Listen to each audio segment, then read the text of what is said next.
There's no need for cruelty or indifference and suffering. To ensure that before you keep these pets, you have the knowledge of how to keep them, what to do, when and how.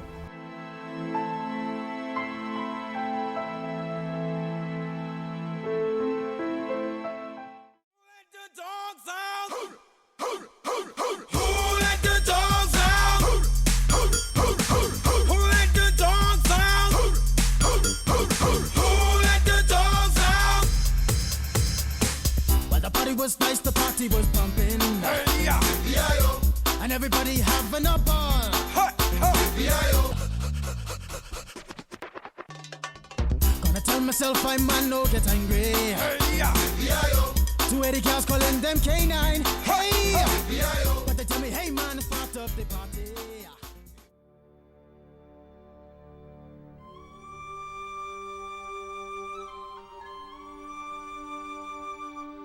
Animal welfare is the physical and psychological state of an animal. It entails how an animal is coping with the condition in which it lives. An animal is in good state of welfare if it is healthy, comfortable, well-nourished, safe, able to express innate behavior, and if it is not suffering from any unpleasant states such as pain, fear, and distress. An animal welfare organisation has to have a place to keep animals that are unwanted or lost or needing help.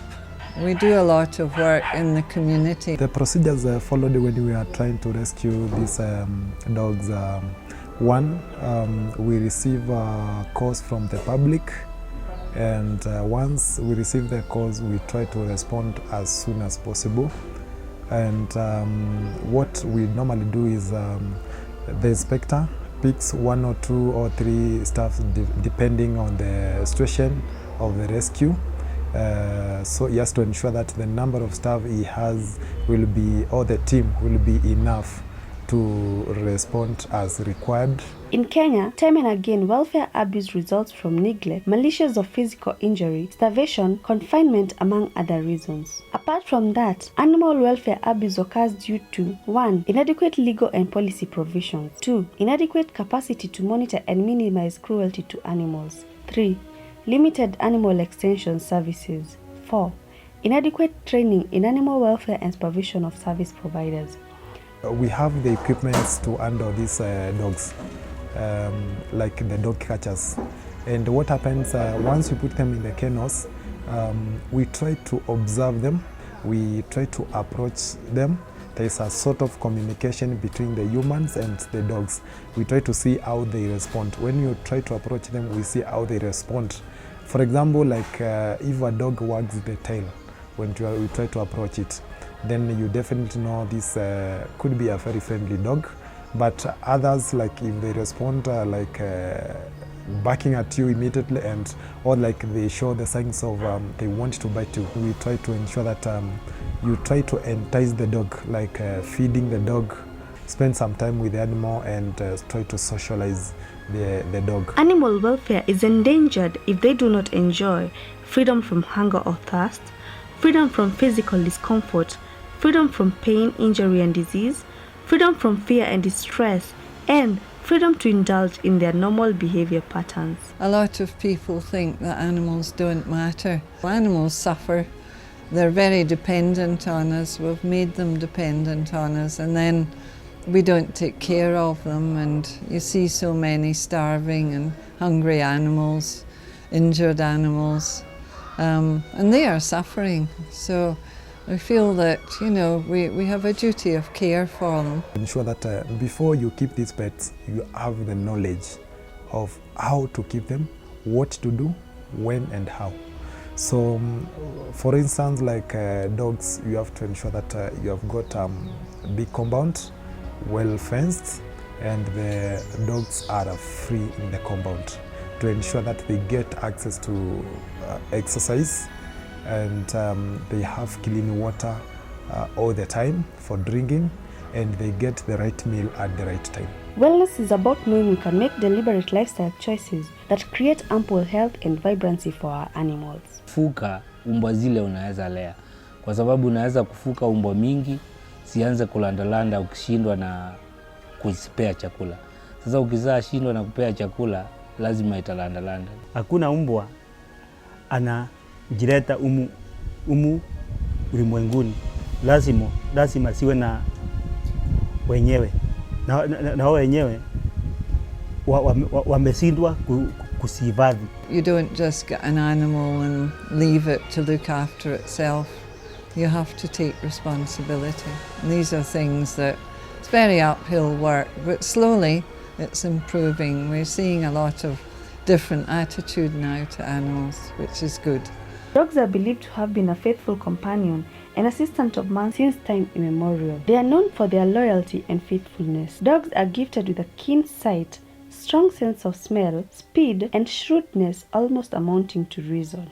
In the medieval ages, dogs were used for hunting, guarding of flock, and security. Greyhounds were owned by the ruling class for sporting and hunting. This was because of their strength and speed. A lot of dogs are just deprived. They haven't had a good life. And once somebody's kind to them and gives them some affection, attention, they become extremely loyal dogs. A lot depends too on the dog-master relationship. And you will get some dogs that are completely orientated to their master. It's like an umbilical cord. In Wales, a faithful greyhound called Gilad that belonged to the Prince of Bedgat saved the prince's son from a wolf that wanted to attack him. However, his master killed him when he found his son's cradle overturned with no baby and Gilad's muzzle filled with blood. The prince lay him only to realize his baby was safe and that Gilad had killed the wolf, hence the blood on his muzzle. To date, the monument where Gilad was buried stands in Bedgat, North Wales. Up until now, dogs continue to show their loyalty and devotion to man and have remained man's best friend. In Kenya, a dog called Mkombozi saved a baby that had been abandoned in a dump site. Mkombozi, yes, she's the dog that saved the baby. And she actually, we heard about her through the press because she used to go across the road, busy in Gong Road, to a rubbish dump to get food because she lived with a very poor family. And she found a baby crying. The mother had dumped her on top of a rubbish dump. So it was wrapped in a pair of old shorts. So she picked the baby up, crossed the road with it, and took it to the owner of the house, who got a bit of a shock. And she called the police, and the press got hold of it, and from there on, Mkombozi became the most famous dog in Kenya. So the family agreed that we could take the dog because she was wandering about. She would have ended up getting run over, and we sterilised her, and we've kept her to show just how loyal and good dogs can be to the human race. There have been other extraordinary cases of faithfulness. For instance, a German Shepherd dog called Captain in Argentina has stood by his master's grave for the last 6 years keeping guard. Another case is yet of another German Shepherd dog in Italy that has continued to attend mass where he and his master attended every day. In most of the low-income areas, there is an overpopulation of dogs. This is because these animals are poorly kept and breed at random. It is important to control their numbers through sterilization, which is the most effective.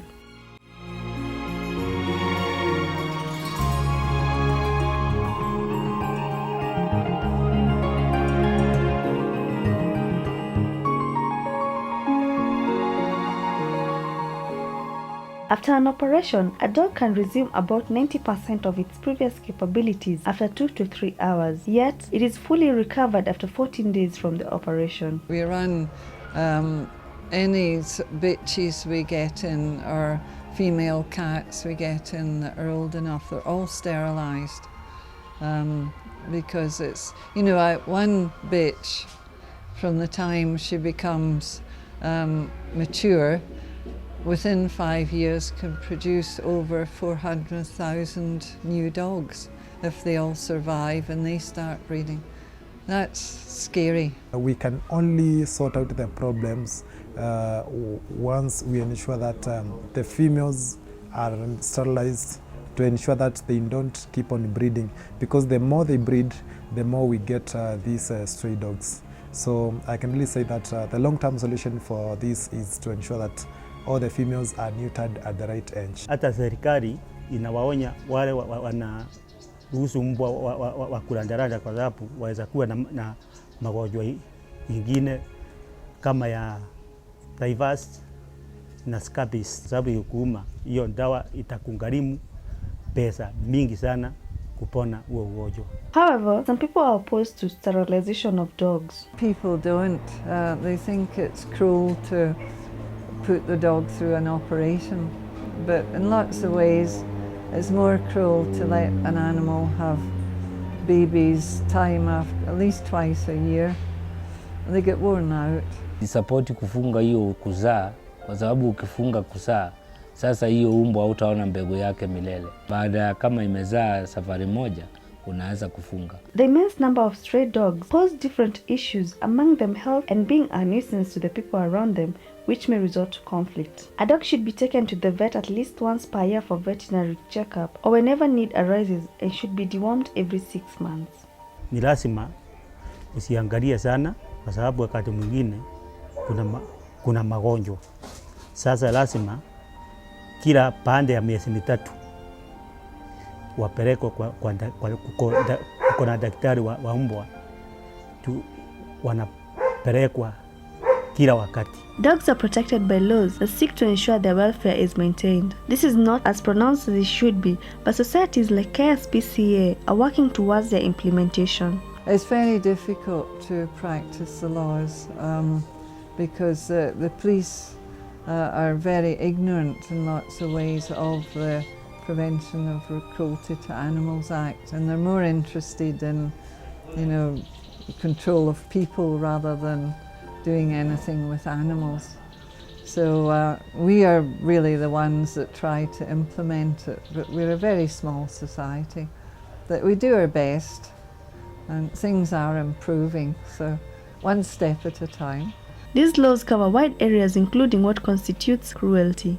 Some of the laws stipulated in the Nairobi Local Government Act Cap 265 animal control bylaws include: no person being the owner or copy of a parcel may cause or permit the keeping or harboring on that parcel more than 4 dogs over the age of 4 months without holding a valid kennel license issued under this bylaw. The owners of the dog have responsibilities. These may include that the animal is kept, housed and fed in a manner conducive to its good health and well-being. That if the animal is injured or suffering from any disease, it is promptly examined and treated by a qualified veterinarian or otherwise treated in accordance with accepted health practices. If people are ill-treating animals, we do have the law on our side. We can actually remove animals that are being badly kept, and then we can even take the owners to court and get them sued under the Prevention of Cruelty to Animals Act.